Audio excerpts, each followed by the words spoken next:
Chief Minister Conrad Kisangma has termed the budget for the fiscal year 2025-26 as a people's budget. Talking to reporters after presenting his budget in the Assembly today, Sangma mentioned that Focus and Focus Plus programs are meant directly for farmers. He also informed that the state government will start a CM scholarship scheme which will be beneficial for students. The Chief Minister also mentioned that the programs like CM Assures will be beneficial for farmers during distress times. According to him, all programs mentioned in the speech on development of sports infrastructure will help the youth.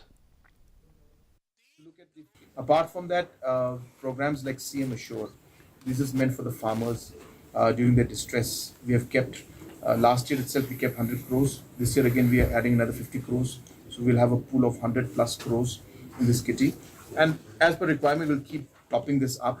But this money will be available to help farmers during their distress that is there.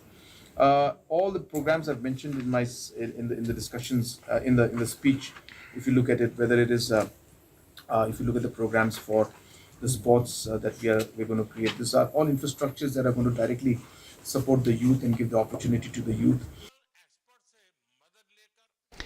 In his response to